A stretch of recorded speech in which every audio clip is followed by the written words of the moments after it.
Wesh l'équipe, c'est pour vous expliquer du coup le nouveau système comme convenu. Alors, qu'est-ce qui a changé? Tout d'abord, dans le F4, on a des stats, de vraies stats. C'est plus des pourcentages, on a dégagé quasiment tout ce qui était en rapport avec les dégâts en pourcentage ou les résistances en pourcentage qui réduisent globalement tous les dégâts ou qui augmentent globalement tous les dégâts, voilà, tout ça c'est fini. Maintenant, avec les points de compétences, bon, vous avez votre arbre comme d'habitude, l'arbre jaune, l'arbre rouge, l'arbre bleu. Et l'arbre vert, vous pouvez acheter du coup des stats, des bonus de vie, de la résistance physique, la résistance magique, les dégâts et l'accélération de compétences. Ce qui veut dire que sur le serveur, il y a des dégâts physiques et des dégâts magiques. Comme par exemple quand je tape, là c'est un dégât physique. Si jamais je fais des dégâts magiques, voilà, il y a plusieurs spells qui font des dégâts physiques, d'autres qui font des dégâts magiques. Pour reconnaître un spell, s'il fait des dégâts physiques ou des dégâts magiques, il suffit d'aller voir directement dans le spell. Si vous voyez que l'écriture est en violette, ça signifie que le spell fait des dégâts magiques. Donc là, par exemple, la protection florale, elle a fait des dégâts magiques. Sinon, par exemple là, le spell est en orange, c'est-à-dire qu'elle fait des dégâts physiques. Hop, voilà, comme ceci. Alors, comme vous pouvez le voir aussi maintenant, les spells ont été changés, c'est-à-dire maintenant la description a été améliorée et il y a directement les stats qui sont indiquées. Par exemple là, il est indiqué que je gagne des HP en fonction. Je gagne pardon, des dégâts en fonction de la résistance physique. Voilà, je gagne 250 plus 200% de la résistance physique, ça fait 210 au total. Bon, du coup, si jamais je lui mets une tornade puis une réception, je mets une tornade. Allez.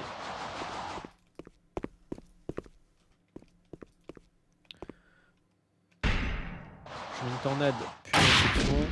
J'ai fait un temps de dégâts, mais si jamais j'augmente mon armure, j'augmente ma résistance physique plutôt. Hop. Je vais lui faire un peu plus mal. Hop. Voilà, je fais 344. Et si j'augmente encore, c'est quoi pour être sûr? Hop. J'ai fait 344 de mémoire. J'ai fait 355. Ok. Et du coup, deuxième partie, la mage forgeron. Voilà, comme j'ai déjà expliqué 15 fois, vous avez votre épée dans laquelle vous pouvez améliorer ses dégâts critiques, son taux critique, son vol de vie, sa résistance physique, sa pénétration physique, sa pénétration magique. Tout simplement. Et en plus de ça, maintenant, lorsque vous améliorez votre arme en rang, par exemple là, si je passe mon arme de rang D à rang C, je vais pouvoir ajouter un passif. La liste des passifs a déjà été communiquée sur Discord, je la mettrai en dessous de cette vidéo, mais voilà. C'est-à-dire à partir de maintenant, vous pouvez customiser votre épée comme bon vous semble, vous pouvez partir comme bon vous semble. Il y a des ratios assez précis sur certains spells, par exemple il y a des spells qui permettent de démons, ou par exemple les armes uniques, qui ont des stats en rapport avec le coup critique des fois, ou par exemple, regardez, 6% des HP bonus, bon, et ces HP bonus pour les obtenir dans l'arbre vert. Voilà, 3000% du taux critique. Par exemple, la SkyPN, il y a un taux de à 3000% du taux critique. Du coup, il faut du taux critique pour faire mal avec cette compétence-là. Et par exemple, dans certains produits démons, là aussi, il faut du taux critique.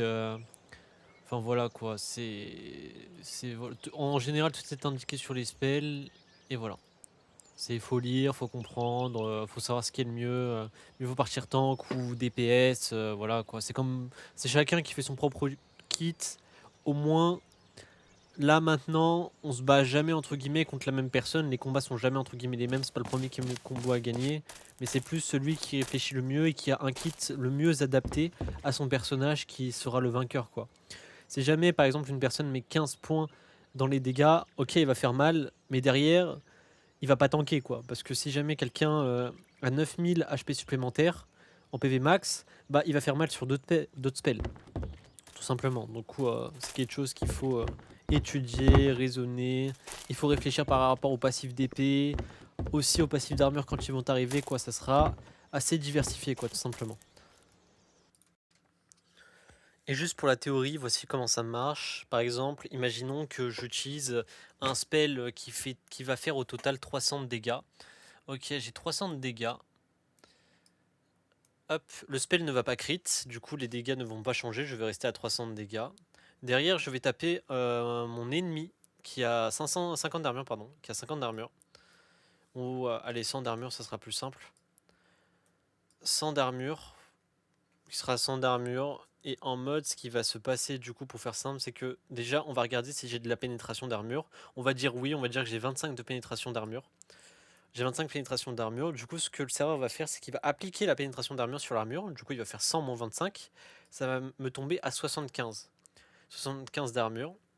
Du coup, on va faire le calcul. Il y a un calcul mathématique que je mettrai plus tard, je rendrai public, je sais pas quand, qui va faire le calcul de réduction de dégâts par rapport à l'armure. C'est-à-dire que là, les 300 de dégâts de ma compétence vont passer dans les 75 d'armure disponible sur mon adversaire et ça va me sortir un chiffre comme par exemple 200.